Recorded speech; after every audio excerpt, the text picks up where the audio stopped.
Hi, hello, வணக்கம். This is Jenny. Join with me always, the real face of India. So தொடர்ந்து இந்த நிகழ்ச்சியில் பெண்களுடைய சுதந்திரம், பெண்களுக்கான வன்முறைகள் எந்த அளவுக்கு பெருகிக்கிட்டே இருக்குது அப்படிங்கிறத பற்றி பேசிகிட்டு இருக்கோம். 2025 பொது வன்முறை. பொது வன்முறையில் முக்கியமானது சொல்லிட்டோம். சிறு குழந்தையிலிருந்து பள்ளிகளிலிருந்து ஆரம்பிக்கிறது. இது எப்படின்னா, குழந்தைகளுக்குள்ளார ஏற்படக்கூடிய சிறு கிண்டல்கள் அல்லது அவங்க வீட்டு சூழ்நிலையில் வளரக்கூடிய சூழ்நிலை, அதை சார்ந்த உறவுகள், அவர்கள் பேசக்கூடிய பேச்சு வழக்குகள், அதன் மூலியமாக இந்த குழந்தைகளுடைய மனதில் பிரதிபலிக்கும். அது வெளியில் வந்து அவங்க எக்ஸிக்யூட் பண்ணுவாங்க அடுத்த குழந்தைகள் இடத்துல. போதிய அன்பு அந்த குடும்பத்தில் இடத்துல அந்த குழந்தைக்கு கிடைக்காத போது.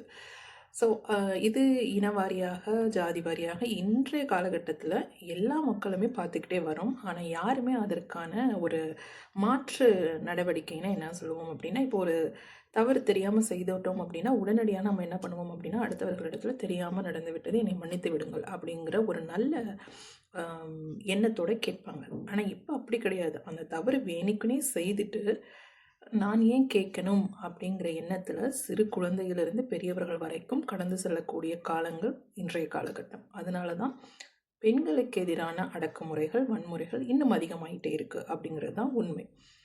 அடுத்து பார்த்திங்க அப்படின்னா, அவங்க பள்ளி பருவத்தில், அதாவது கோ எஜுகேஷனாக இருந்தால் ஆண் பெண் இருப்பாளர் படிக்கக்கூடியது. அந்த இருப்பாளரும் படிக்கக்கூடிய பள்ளியில் அந்த பெண்களுக்கு வரக்கூடிய சிந்தல்கள், தொந்தரவுகள், இன்னும் சொல்ல போனோம் அப்படின்னா உறவுகளுக்கு இடையில் வரக்கூடிய தொந்தரவுகள் அப்படிங்கிறது பெண்களுக்கு எதிரான வன்முறைகள். நம்ம சொல்ல வேணாம், நீங்கள் படத்தில், திரைப்படங்களில் பார்க்கலாம், இல்லை நேரடியாக உங்களுடைய வாழ்க்கையிலே பார்க்கலாம். சம்பந்தம் இல்லாமல் அளவுக்கு அதிகமாக போட்டி பொறாமைகள், சண்டைகள், சச்சரவுகள் இவை எல்லாமே பெண்களுக்கு எதிராக ஏற்படும்.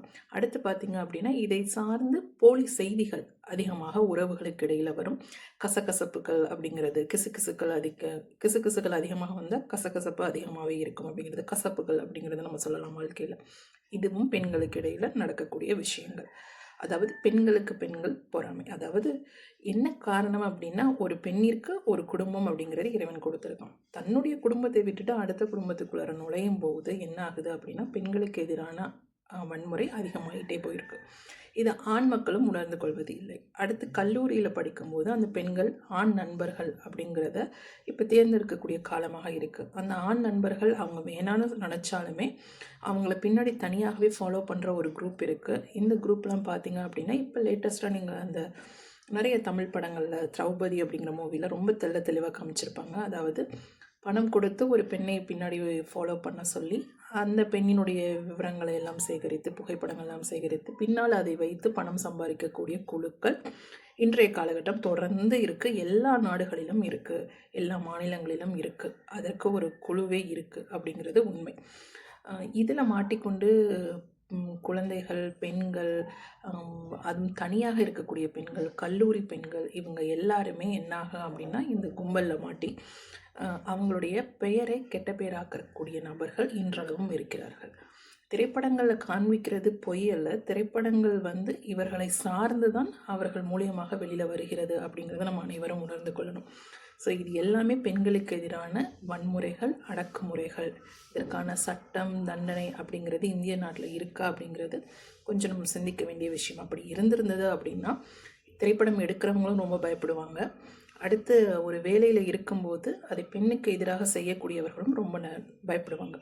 ஆணுக்கு எதிராகவும் செய்ய முடியாது, பெண்ணுக்கு எதிராக செய்யும் போது இன்னும் கவனமாக இருப்பார்கள். ஆனால் இதெல்லாம் துணிந்த தவறுகள் நடக்குது அப்படின்னா சமூகத்தில் மக்களாகிய நாம் தான் அதற்கு பொறுப்பே தவிர மற்றவர்களை குறை கூறுவது எந்த விதத்திலும் நியாயமில்லை. ஸோ தொடர்ந்து இதை பற்றியெல்லாம் யோசிப்போம். இன்னும் பெண்களுக்கு என்னென்னலாம் தொந்தரவு, துயரங்கள் கொடுத்தீங்க அப்படின்னா பெண்களுடைய மனநிலை தாங்குமா அப்படிங்கிறத எல்லாருமே யோசிங்க. மக்களாகிய நீங்கள் ரொம்ப ரொம்ப யோசிக்கணும். ஏன்னா உங்களுடைய சமூகத்தில் உங்களை சார்ந்த உங்கள் குழுக்களோடு தான் நடைபெறுகிறது. ஏன்னா இந்திய நாடு அப்படிங்கும் போது எல்லோருமே சகோதர சகோதரிகள் அப்படின்னு தான் நம்ம சொல்கிறோம் உறுதிமொழியில். அந்த உறுதிமொழியை கடைப்பிடிக்கிறோமா? நாட்டில் சட்டத்திட்டங்கள் அப்படிங்கிறது எல்லா ஜாதியினருக்கும் ஒன்று தான். இந்த ஜாதிக்கு ஒருத்தருக்கு, இந்த இனத்திற்கு அப்படிங்கிறது இல்லை. அப்படி கடைப்பிடித்தோம் அப்படின்னா இந்த பிரச்சனைகள், பெண்களுக்கு எதிரான பிரச்சனைகள் வருமா? வராது. பெண்களுக்கான மரியாதை தான் அதிகமாக வரும். அவர்கள் ஆடை அணிகிறார்களோ ஆடை அணியவில்லையோ அது ப்ராப்ளம் இல்லை. நல்ல கருத்துக்களை, நல்ல நல்ல பெண்களிடத்தில் நீங்கள் கற்றுக்கொள்ளும்போது பெண்களை இன்னும் அளவுக்கு அதிகமாக போற்றக்கூடிய காலம். ஏன்னா நீங்கள் வாழக்கூடியது பாரத தாய் மண்ணில். ஸோ தாய் திருநாட்டில் வாழ்ந்துக்கிட்டு தாய்மார்களையும் பெண்டீரையுமே பெண்களாகிய நாம் அசிங்கப்படுத்துகிறோம். அதற்கு உடந்தையாக ஆண்கள் ஒரு படி மேலே அசிங்கப்படுத்துகிறோம் அப்படிங்கிறது தான் ரொம்ப வருத்தத்திற்குரிய விஷயம். தொடர்ந்து யோசிப்போம். நன்றி.